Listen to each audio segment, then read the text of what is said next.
For the immigrant kid who wants to do what you've done, what's the one myth or lie about this path that you just want to just kind of puncture right away? I would tell them anything is possible if they're willing to work for it. I think people have been wired to think like some things are out of their reach, just based on their backgrounds, just based on their experiences, realities. If you're a kid growing up in a low-income community, you think like some things are not attainable. But I'm a strong believer that as long as like you put your mind to something, and the key thing is never giving up, because there's a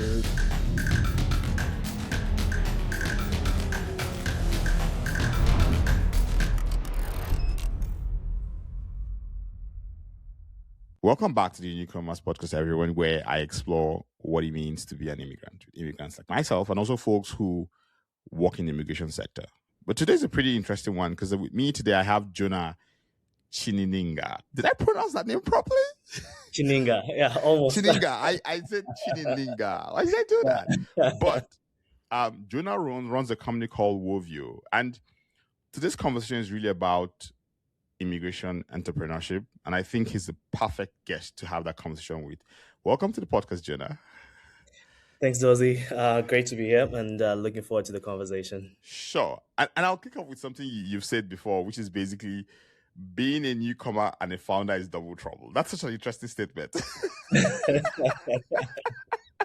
Like, I instinctively I get it, but I want to understand what you mean when you say that. Yeah, no, it's something that I think about a lot, because part of the immigration story is taking on the risk of leaving your family, everything that you've known, to be able to move to a different country, different place. And that also goes into entrepreneurship. So now being able to continue that journey from being a newcomer, being an immigrant, and then going on into entrepreneurship, it's just kind of like it's a habit, it's a character of risk taking. And I think there's some pros and cons to that experience, but more pros than cons, just because by nature or by design you are used to taking that risk. Yeah. You're used to taking that risk, like, oh, I can just be able to pick up something. There's so many unknowns, but I'll figure it out. So that's kind of like, that's the intersection that I get to experience. Yeah.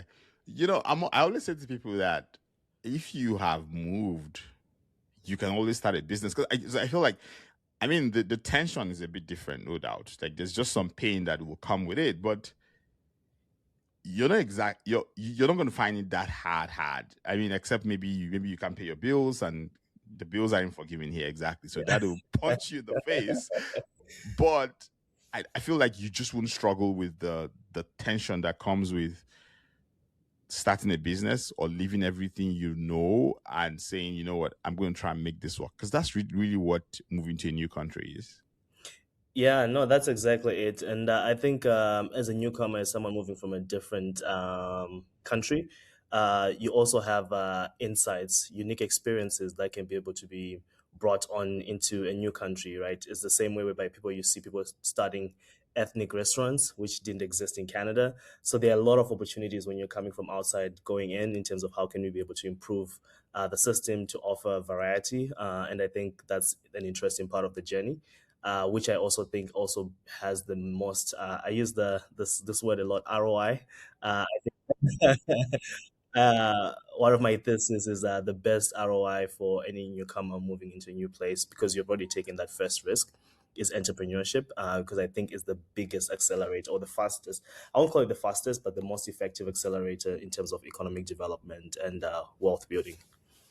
A lot of people will disagree with that with you, to be honest. They would literally say, you know what, let's go get a job and get a mortgage and get a car and just, I don't want to stress. No, that's a fair assessment, because sometimes you need safety, but at the end of the day, it's a journey, right? You not come in and then the first thing that you do, you start a business. You need to be able to build networks. You need to be able to get to know the system. Some people have to go to school, work, build some experience, build some relationships. But I honestly think the ultimate goal, especially given this current times, is like, okay, how do we create a system whereby immigrants are also creating jobs, right? And jobs instead of just looking for jobs, as well as bringing those unique experiences that they have, which I consider as innovation. to be able to build a better system. Which I think at the end of the day, if you look at it, I always try to do what is it called, a case study, to be able to see like, okay, newcomers or immigrants who came before me, Mm. what has been their experiences.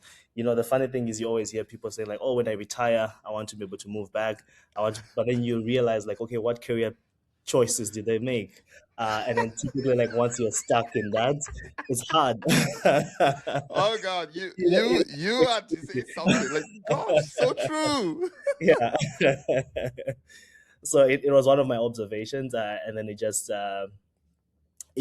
emphasized that need to be like, okay, hey, this is what works. Even if you look at case studies, if you look at different generations that have been there before us, at the end of the day, it's freedom that you're looking for. Yeah, and you know what I would even add is that, so when you start building something, I almost think that, and this is a thesis too. Like, it's just you're talking, start thinking about it. As you start building something, you integrate in such a more interesting way because you're building something in the new country. So because the country is becoming part of you, and you're becoming part of the country. So you even find it hard to say, "Oh, I want to retire." Because when you say, "Where are you retiring to?" I built this business here, and I need to make sure I hand it over to someone. So Yeah. where am I going back to? For example, like, why should I leave it? Mhm. Yeah, but on the other side, if you think about it, it's also just being able to, especially from a builder's experience, it's also like you have an advantage of like building a multinational business, Mm, right? Because you're starting here, you also have knowledge, experiences, and networks in another part of the world. So yeah. it gives you like leverage in terms of how you can be able to grow, expand, and then be able to navigate those systems, which I think it's a strong advantage. Yeah. Now that you talked about that, I mean, you've said two things that I want to explore, and I'll start with the first one. Back home. Because then, like, we were talking the pre-show, like every single time when people talk about immigrant entrepreneurs, there's always this assumption that the past doesn't have any it doesn't have any it's not playing any role in what we're seeing right now in the future. And I'm like, no, I disagree. I mean, aside from what you just talked about now about networks and all that, and just as Canada talks about expanding to other parts of the world, and immigrants are natural expansionists for them. There's that. But there's also just, you grew up in Zimbabwe. Like, what do you think you brought from there to here that's helping you build today? Hmm. Yeah, no, that's a very interesting question. I think I'll narrow it down to two things. So the first part would be the unique experiences, just in terms of like the system and then how people do things. Mm. So just a bit of background. Was born in Zambia, raised in Zimbabwe. So my mom is Zambian, my father is Zimbabwean, and then yeah, spent the whole time there. But there were a few key experiences and highlights that happened during my time growing up in Zimbabwe as a kid. I think we had the hyperinflation crisis. Yeah, God, you were around. You went Zimbabwe during Yeah, that time. yeah.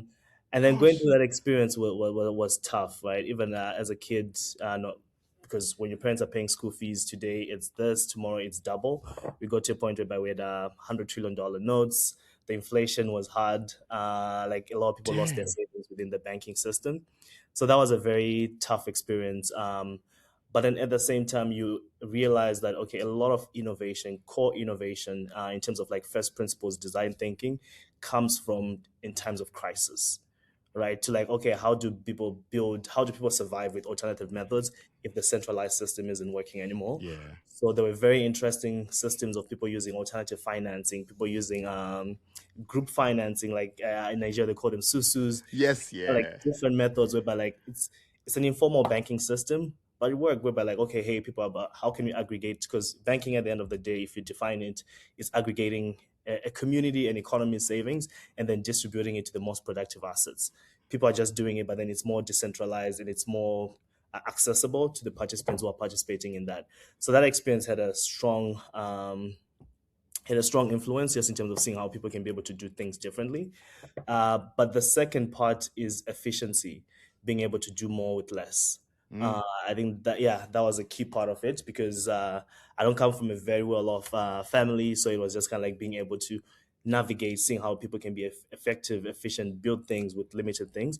That's transferable, whether you're building a business here in Canada to like how yeah. can you be able to maximize the resources that you have to be able to gain the maximum outcome or output from that activity.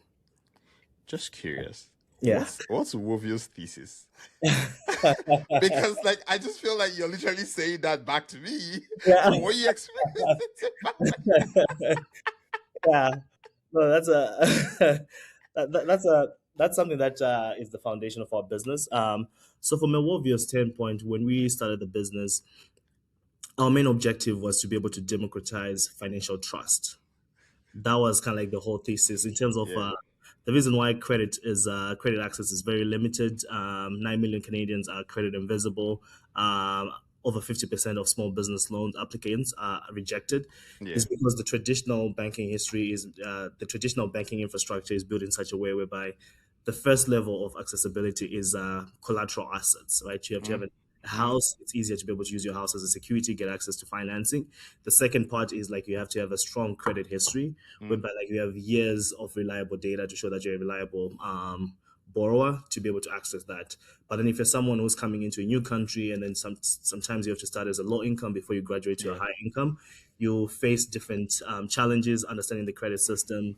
Sometimes just life happening at its own. So it was how do we enable to be able to democratize financial trust. And by financial trust, it's one entity working with an individual. And that's why for us, we wanted to be able to pioneer relationship based lending because we saw it as an effective tool, which was actually part of the experience that I had from Zimbabwe by like, okay, hey, relationships, positive peer pressure, reputation can actually be a form of collateral that people can be able to Yeah. use to drive access to financing. So that was a key part of our thesis, whether, especially focusing on small businesses, whether can you use a relationship between a small business and its supplier and use that as a form of collateral? Can you be able to use an existing Damn. relationship between a business and an incubator? Because once people, at the end of the day, people wants to be accountable. Yep. Accountability is what you're trying to be able to figure out. Like, okay, hey, if you don't pay, you lose your house, and then the consequence on that side, if you don't pay, it affects your reputation with people that you're working with. So you Yeah. prioritize that, and then it drives better financial behaviors. And that was kind of like the key thesis that we used to build our model. So Zimbabwe, basically, Yeah, literally is right there. exactly. Oh God. It's, because as you were talking about it, I was like, wait, yo, this dude is talking about his business. Like he's literally just talking about his business. Like he's doing. Yeah, Gosh. And then there's something else you talked about, which you kind of just glossed over it. But I'm like, no, like that. When you talked about learning the system and all that. And I'm curious, I think you moved here as a student, if I give my yeah, things correct. And then you're now running a business. Like, and so if you how did you navigate all that? Especially because you're running a financial business, which is regulatory, you need to raise capital. So there's a ton of things that you have to learn and learn pretty fast, yeah. you know. And because every single cost of inaction or a mistake is pretty expensive and could bury you forever. So like how did you navigate that, Jonah? Because like I'm like, yo, Yeah, no. To summarize, it was hard. That's I'll just put that it was a difficult experience. I consider this to be the most hardest but then most rewarding experience of my life so far. But yeah, I know I came to Canada 2014. Went to study in PI, the smallest province in the country. So whenever I tell people, yeah, I went to PI, like, what were you doing there? But it was a great experience. I really loved it. I think there was something about a small city and focus that I really benefited from. And then, yeah, post graduation, I did business and finance, finished in 2018. And then after that, I wanted to be able to look for what I can do. So I worked as a banker for a little bit. And then I worked as a banker, get to understand the system. And then from there, I did part of the World Bank. They have this kind of like World Bank certification around alternative financing, and where we're like it was kind of like more of like a research analyst program that we did, and then that actually gave me deep insights in terms of like it was really focused on immigration and credit inclusion. So like, okay, hey, we have a lot of people who are moving to North America because of declining population. But then, how can we accelerate their economic participation? Instead of someone coming here and then having to wait 3 5 years before they're able to build their credit and then start participating in the economy, where the opportunity cost is huge, right? Someone can come and say like, okay, hey, I was a business owner in Nigeria, in India, in Zimbabwe, and I want to be able to come and run the same business here in Canada. But then if they don't have the infrastructure to be able to do that, what's going to happen is that person is going to look for a job, and then we've lost some a job creator. He has become like a job applicant, right? Because they're now wanting to be able to find means to be able to navigate their reality of paying bills, being able to support their family. So how can we be able to shorten that gap whereby people's ambitions can be realized without any limitations in terms of that? So did that, and then after that, I consider myself to be a second time founder because the first platform that we actually built was in the edtech space. Yeah, which was mainly focused in Atlantic Canada, Workforce Alliance. At that time, it was called Atlantic Student Development, and we were started in the thesis of our own experience as international students, whereby international students, were underemployed and were not competitive on the job market, right? Different universities have different programs, but then for us, ours didn't have any internship opportunities for international students, right? So by the time you get to the job market, you don't have any work experience. So it's okay, how can you be able to build those relationships with employers so that students can be able to get those internship opportunities so that they're not underemployed? Because you see people who studied computer science who are engineers working in a call center. So those were some of the experiences that we saw. So started that organization. I think so far we've raised over $1.5 million, and then I stepped on to be like a board member. And then one of my partners that I started with, Daniel, is still running it. So when I transitioned from that, I knew that I wanted to go into financial services because that was something that I was really passionate about, and then that's how we started the business. But to answer your question in terms of like how were we able to penetrate one, a highly regulated market, financial services, whereby like typically a typical financial services founder is probably like in their mid 40s 50s because you need the experience and network. But one thing I was very fortunate to have was the same way people speak about sponsorship in the corporate world, in entrepreneurship, you also need a sponsor. So I was able to find someone that I was able to build a very strong relationship with. We had the industry networks, we had done it before, built a business, sold it. So that person became a guiding pillar to be able to just help us navigate in terms of like, okay, I know you guys have the ambition, you have the vision, but then now how do we work on the infrastructure, the structure of the company, the governance, so that we can be able to build a long-term successful company? And that was really key in terms of how we're able to build that business because we've been around for 5 years now. Well done, man. Honestly, well done. Well done. Because every time I look at your website or come across your work, I'm like, now I understand. And that's a really good point about just having someone who just says, this is how to do it. But also, I should also give you kudos because some folks will tell them this is how to do it. And they'll be like, no, I think I should do it this way. And then they'll get into trouble. And they'll come back and be like, oh, yeah, I know you told me to do X, but I tried to do Y. And then this is what happened. And Yeah. at some point, you lose the trust of your sponsor and person just walks away from you. I want to double click a bit into something you talked about, which is how the Canadian credit system just assumes that your reliability as a human being lives in the past just because you crossed the ocean to move here. And I feel like you've spent the past 4 or 5 years just kind of looking at that system. You've done and based on the work you've done, both from a research point of view and from a now building a business point of view. What is exactly broken? Or maybe the word is not broken. Maybe broken is very harsh. Maybe what exactly is not working for the reality of our population, and how can we even just start to fix it? And some of this is probably is it a policy conversation or is it a entrepreneurship conversation? Because honestly, I always believe that we can't entrepreneur ourselves out of everything, that entrepreneurship has to happen with something else. And there's only so much entrepreneur can do before falling into certain roadblocks that just will not allow anything else to happen. And so, how do we start to get that system to kind of accept that there's a diverse group of people who don't exactly fit into the usual mold which he uses to judge reliability? Mhm. Yeah, so I think like the credit system, from my experience, I think two things that I've realized, which the weaknesses, to some extent, it has served its own role. But I think in terms of expanding access to credit and allowing more people to participate in the economy, I think it has failed a bit on that because two things. One, it's not adaptive. So it's a rigid system that, okay, hey, everyone, you just have to fit in this box, no matter what cases, no matter like how different your situation is.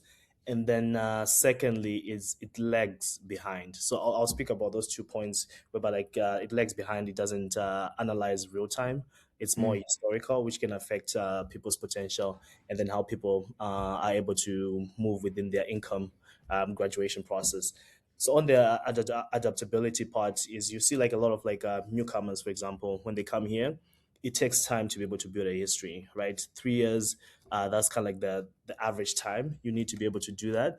And if you look at 3 years, that's a lost opportunity in terms of what you want to be able to do. For us, we focus mainly on entrepreneurship. A lot of people want to be able to start a business. They have great ideas. They actually start their business with their own money, and then they now want to be able to grow it. That's a Yeah. barrier. The business fails, and then they're out of business. So you realize like it's not able to adapt in terms of like analyzing alternative data points, right? How can you be able to understand your cash flow, your ability to pay, different forms of collateral, to be able to really understand your full picture? But then, because of the unit economics of actually running a lending business, you realize like, okay, people are just trying to be able to optimize for efficiency. So it's easier for me to finance someone who has a house, who has all these things, because it's a set process. So it's not adaptive to be able to capture a lot of demographics using alternative data. And then on the second part is it's a very punishing system. It's the data lags a lot because you see a lot of people come. A typical experience is like people come first 2 years, first 3 years, you mess up your credit, maybe you miss the payment, or like you didn't pay off your credit card. Maybe you were a student. It's part of like the growing experience and learning. But then that thing sticks on your credit report for 7 years, or that thing sticks on your credit file, especially like if you go into collections for such a long period. But it doesn't account the actual graduation or the actual growth that's happening in your personal life. Hey, I was a student. Now I'm working as a full time employed individual. I'm actually now able to pay my bills on time and be able to do everything. It's still lagging because you're still considered non prime until you've been able to build more years of that solid profile. So if there was a system where, but like, okay, if your life situation changes, your income levels changes, and then that is reflected immediately, so you can be able to take advantage of a lot of opportunities. Oh, now I can be able to buy a house instead of saying like, oh, hey, I finished uni, my credit score was 580. Now I have to wait 4 more years to be able to get my credit score to 720 before I can buy a house or before I can start a business. It doesn't optimize for real time information to Yeah. make that change.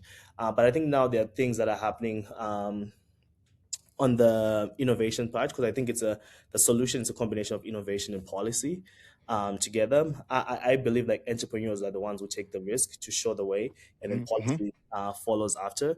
So I think things such as open banking, which recently was passed in the House in the Senate for the first time in Canadian history, allowing people to be able to leverage the information within their financial bank accounts, right? Whereby like now there's information sharing, there's APIs that can be developed because the information is now open. So instead of Mm. just relying on credit bureaus to make a credit decision, now you can use like, oh, hey, you also use a fintech platform, you also use like Core, you also use WorldSimple, you also use, let's aggregate all your data to actually get a Oh, full nice. picture of what's your potential, what's your reliability, and then be able to actually understand like, okay, what are your inflows, what are your outflows, and then be able to make decisions based on some real time information, not just everything based on the historical part, which I think can be a stepping stone into encouraging more people and driving more people to participate in our economy.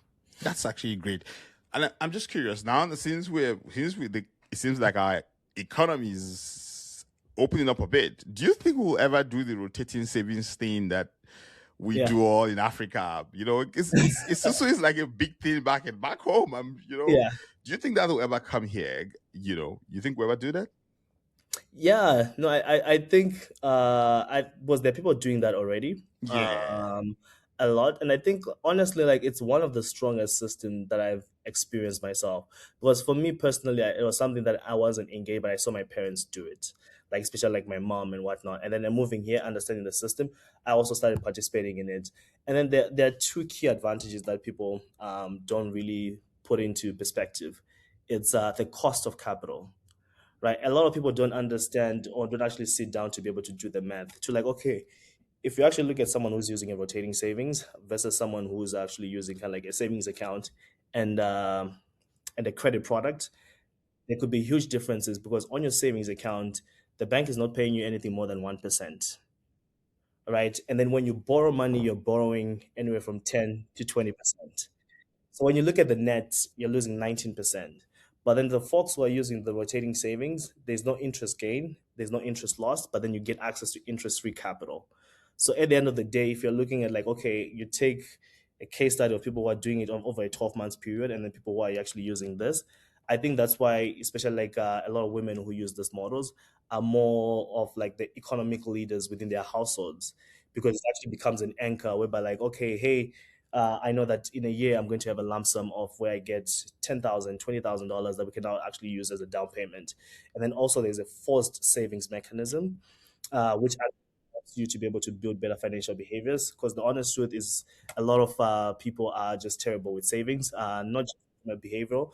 Part of it is also just kind of like economical. But then this forces you to like, okay, hey, I'm doing it. It goes on to the accountability piece here, whereby like you're working with a group of people that you know, that you trust, that you're working with, and then it's a forced behavior that actually over time builds better outcomes. Whereby like, oh, now you have like a financial security buffer that you can now be able to use in a form of emergency. You now have access to that, and then that can be a caterpillar, a catalyst for that. So I think that's something that I've seen that okay, it is to the test of time because it's been around for centuries, and people keep continuing to use it. And then you see like a lot of people moving those financial behaviors to Canada and using that as a catalyst. Yeah, because we've tried it a couple of times here. I always Mhm. just wonder, like, is there like, does it like have any tax obligations? Because our tax system is pretty funny. So I Yeah. wonder what happens whether taxman says to you, "Hey, what's that money going out and coming in?" Because again, really, like you said, there's really nothing. Like it's just money going out, and Mhm. then you bring it back to you at some point. That's all it is. It's your money, Yeah. But our tax rules sometimes confuse me. So I'm always like, okay, is there some tax put into this? But one thing I can add, because that was actually our first key product that we offered. Uh, Oh, when we started, yeah, it was just kind of how can we automate these things. So one example I always like to share is there's this community which is very inspiring. It's called the Nigerian Mothers in Ontario that we work with. It's about over 300 of them that have been able to transact. I think it's now over $3 million. jeez, Yeah, that they've been able to transact. And jeez. $3 million, and then they have out of $3 million, they have a 99.99% repayment rate. No one has lost money. Just in one case, where like there was one person where like they were just late for issue, but then they now caught up the following week period because they just had an emergency. And then this is over a period of 3 years, $3 million, repayment rate secure. So is those data points that we look at and like, wow, this is actually really powerful. If actually like, more people can be able to utilize this can actually be a catalyst because there's people who are actually using it to be able to send kids to school, to be able to Hmm? start a business, as well to be able to support one another, and it becomes kind of like I actually call it like it's an old version of a credit union, a Yeah, community. that's yeah, Yeah, exactly. where Yeah, like the community comes together, pulls the capital. It's kind of like a virtual version of that, and then that's some of the things that we have seen, and we have seen that across different communities. So, but the repayment rate is really high because no one wants to mess up their reputation, and then secondly, people are actually able to do this over a very long period of time. yeah. $3 million. Yeah. We should start a Nigerian Mothers of Calgary, honestly, or just Immigrant Mothers of Calgary, something like that. Honestly. Yeah. So you're building like an economic agency for immigrants, basically founders, folks. But at the same time, you're trying to raise capital in a market that it feels like it doesn't exactly fund black founders that much. How do you reconcile both? Like, is Mhm. how do you manage that? It's such an interesting dichotomy, to be honest. Yeah, no, it's a very tough dynamic just in terms of like I think there are three verticals, right? That's why like always come back to financial trust, right? If people are used to working with different set of individuals because of proximity or familiarity, it's financial trust. So one part for me is how I approach it is kind of like doing a SWOT analysis on myself as a founder. I identify as a African Canadian who is black, who can move from Africa. What are my strengths? Probably my strengths is like those unique experiences, insights, ideas in terms of how we can be able to actually improve the system. What are my weaknesses? It could be being underestimated because people, when they look at historical data, they're just kind of like, oh, hey, we have been any unicorn black founders in Canada. People can think of those things and then use it to be able to justify their decisions. So it's just kind of like, okay, hey, this can work against us. Okay, like pre-historical data is not supporting of that. So how do I understand my strengths, my weaknesses, and the opportunities that exist, and then be able to tailor my pitch to be able to actually like being able to raise capital, right? Because the barriers do exist. It's extremely tough, but then at the end of the day, as an entrepreneur, you want to win, right? You want to be able to, okay, how can I be able to make it happen, regardless of like what currently exists? And then I think part of the thing that for me I've realized can actually work, and it's there's a theory that is in I'm forgetting who, but it's called the onion theory of risk, whereby yeah, whereby like when you're looking at any business and business investor relationship, how to attract capital. Capital is trying to be able to venture into things that are de-risked, and then an onion is just kind of like a representation of layers of risk. So the more you can actually be able to understand what are the risk factors, and then you're able to de-risk it, you get to a point whereby like you're financeable, fundable, based on your own circumstances. So for us, there was one part whereby like, okay, hey, as a team, we need to have a team with experience, with skills networks in this industry. But then I actually also found that for us, diversity was actually a strength.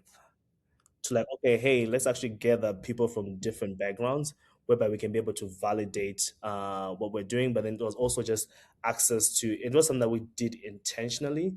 It was something that happened by just putting ourselves out there, because I think we're in PI startup zone, meeting different individuals. So my other co-founders are from Colombia. James is from Kenya. We have other folks who are Canadian. So it was just kind of like a combination of that, just being able to build diverse team based on diverse experiences, skill sets, as well as backgrounds, and that really helped in terms of like how we can be able to navigate that experience by sharing our own unique experiences to be able to tailor one pitch, one company to be able to raise that capital. And so far, it has been successful, but then we keep continuing to be able to try to break down those barriers, because I get to experience them, you get to see them, and then it's just a matter of like, okay, one, how do we able to be able to tailor ourselves to this? But then also two, if other people who are in front of me or us are becoming more successful, these are data points that can actually be able to help those who are coming after us to be able to like, oh, hey, there's a reference point that you can be able to use in terms of raising capital. When an investor passes on, like what's the conversation you have with yourself? Uh, pff, it's I'm used to it now. Like yeah, I'm used to it. Are you open to sharing me the what you have yourself when you already used to it? Yeah, no. When you're not used to it, it's self-destructive, right? I think it's an element of like that's something that can challenge your confidence, your ego, the vision, just because you're trying to be able to get it. But until you get to a point where you understand, like, hey, raising capital or fundraising is the same thing as sales, whereby you Mm, identify your initial ICP, and then once you identify it, you know that 9 out of 10 times you're going to get a no. And then how do you build that thick skin for that no? Because the no's were a lot. Yeah, the no's are 10x the yeses. But then now, once you understand your reality, once you understand what the actual circumstances are. For some people, they only need to have like three conversations, they've secured capital. But then, yeah. probably in our case, we probably need to talk to 20 people to be able to get to two people to say yes, or we need to talk to 100 people to be able to get five people to say yes. So once we build our sales strategy, our conversion, and then be able to understand, like, okay, this is how we're going to raise capital, is now how do we implement that. But yeah, getting a no is not something that you can ever, I don't think getting used to it is the right word. It's just you just build the resilience to be able to deal with it. Yes. Because every time you're hopeful, like okay, Yeah. yeah, yeah, you're always hopeful. Like yeah, especially like when there are strong signals about like the first call went great, the second call you actually get into due diligence, and then you just like, oh hey, sorry, we can't do it. It's a very tough experience, and then you just get to like build the resilience and know that okay, hey, probably it's just not a fit. We Mm, just keep identifying the right partner for the business. yeah. I remember one of I interviewed this fella Kundan Joshi.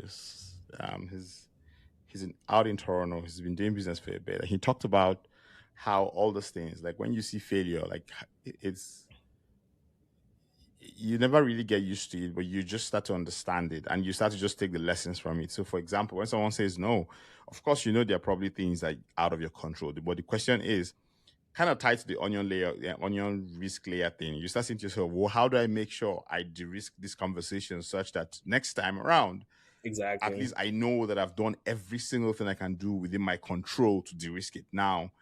And once you've figured out what you control and solve for that, the other parts that you don't control, that's okay. Like Yeah. the no comes, okay, I did my best. Yeah. Exactly. If Wovio works the way you want it to work in maybe 10 years, maybe 20 years, what changes do you think we'll see between how the system treats folks who arrive here without a credit file? Yeah. For us is 10 years from now, and Wovio is successful. Yeah, I tend not to use if. I say when Oh Wovio is. yeah, okay, yes. Wovio will be successful. Yeah, good call out. Thank you so much for reminding me of that. I Yeah, apologize, yo. I do. yeah, but then for us, it's kind of like decentralizing or democratizing financial trust. That there'll be different and alternative methods of collateral, so that more people can get access to credit, to be able to grow their businesses. I think that's kind of like one key thing that for us is right now the data is like over 55% of loan applications under 50,000. It's usually the smaller ones that have a huge problem, because when you apply for a big ones, you're typically to be more established or have Mm, assets and collateral. That number can reduce to 25%. We can be able to now actually bring like, okay, how can relationship based lending be actually a core systemic part of our banking infrastructure, so that people can actually be able to leverage that as a way to be able to access okay, financing the same yeah. way buy now pay later was able to do it. We Mm-hmm, saw, mm-hmm. okay, how can we be able to pioneer that for small business? Because we are a strong believer that entrepreneurship is the biggest catalyst to economic development, which is something that I'm really passionate about, just based from the community that I come from, my upbringing, to just kind of like how can you be able to build an infrastructure that allows people to be part of the economic development that happens, so that everyone can be able to have that chance, and it's a more opportunity to be able to participate in the economy. Hmm. I like that. What's the case of building this business in Calgary for that someone who's never lived here before wouldn't get? Because I mean, because I'm sure folks have told you go to Toronto. Yeah, actually, like we spent like 6 months in Toronto when we are trying to make the decision to move to Toronto before we moved to Calgary. But I think like there's something unique about Calgary. I think there's an attitude of entrepreneurship that you see here that it's hard to find anywhere else in Canada. I think there's also um, a lot of R&D infrastructure. So if I'm not mistaken, I think Alberta Innovates has like one of the largest R&D capital credits that enables Mm, companies to be able to experiment and take part of that. There's also access to capital. Like it's not as Toronto, but then Calgary actually has the highest. I have to double check this, but then the highest concentration of millionaires. So they have more millionaires per capita than anywhere else in Canada. So it's a city where, but like if you know the right people, you can be able to meet a millionaire and have a conversation that could be an angel investor, and then yeah. they kind of create that whole piece. And there are a lot of family offices as well, so which enables like access to capital. But then I think also as an individual, it's a city that I find is very good mentally in terms of building a business, just because of the structure of the city. It's a city within nature.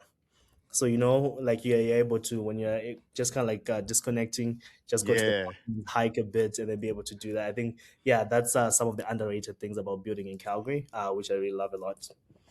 I like that actually. I totally agree. Because I lived in Ottawa for like a year.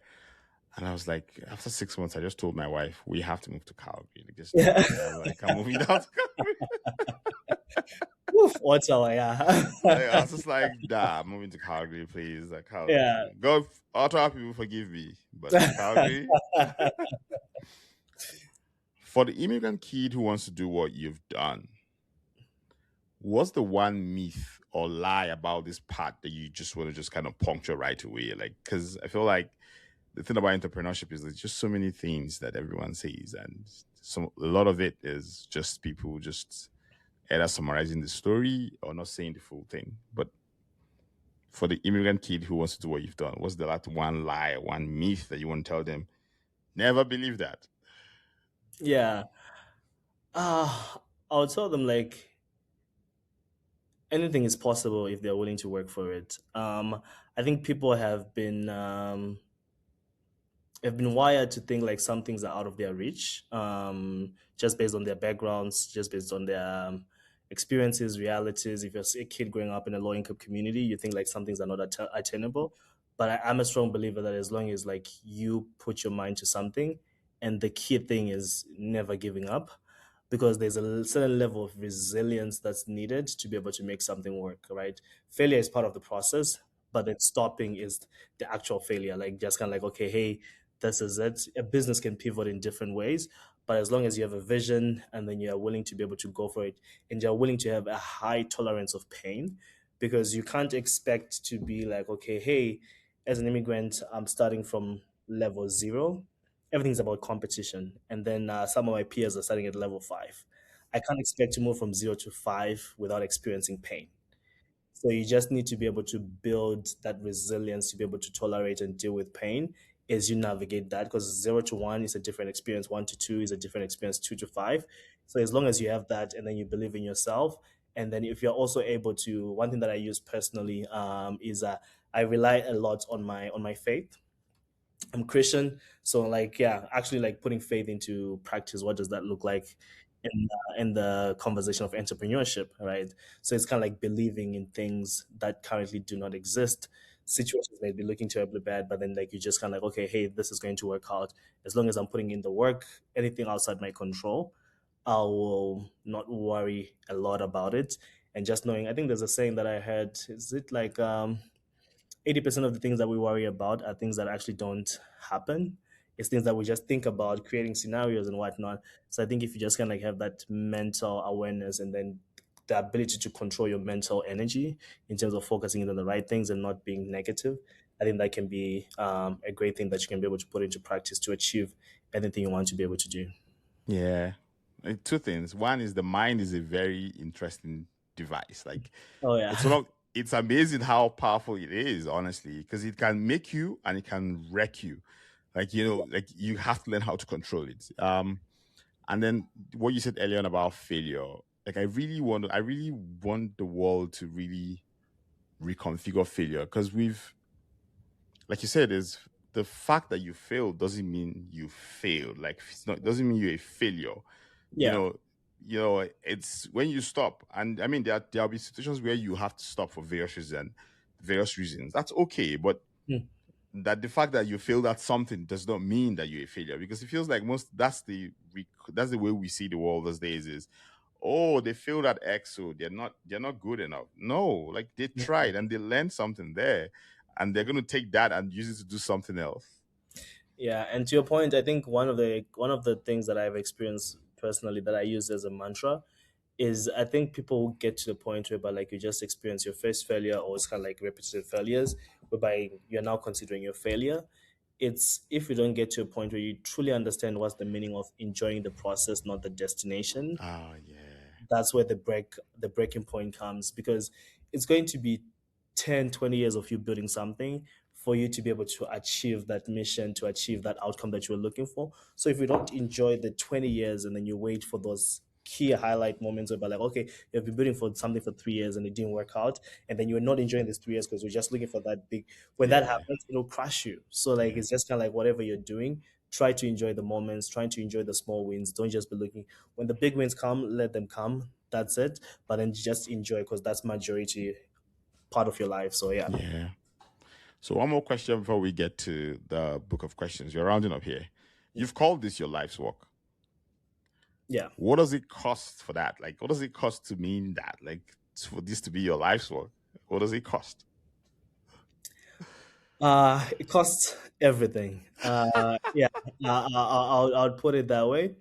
I think for me, I'll honestly put like the cost of it is energy. I'm directing and focusing my energy on this as my life's work, because I think it can make a difference in my own life and the people that we're trying to be able to serve in society as a whole. Just being able to create the infrastructure that we want to be able to build. In Canada, we're having an issue of like small businesses. We have 100,000 less entrepreneurs than we did in 2000, despite how our population has grown from 2000 to 2026. We have 100,000 Damn. less entrepreneurs. So like if we don't have entrepreneurs, there's not going to be jobs, right? Especially now where Yeah. now, AI, agentic AI, and then taking over. I think the opportunity for entrepreneurship is going to become larger and larger because people are going to be self-employed, self-independent because of like the new structure of everything that will exist. So I think that's kind of like a key pillar that I'll actually highlight in terms of that. Okay. So the book of questions, you just got to pick one number between 1 and 291. Maybe your One, favorite number, maybe. uh, 1 and 291. I'll go 11. Yeah, because I was born on the 11th. Oh, okay, cool. Ah, would you like there to be a law requiring the police to archive video footage of everything they do while on duty? Poof, that's a deep question. Come again. Sorry. Would you like there to be a law requiring the police to archive video footage of everything they do while on duty?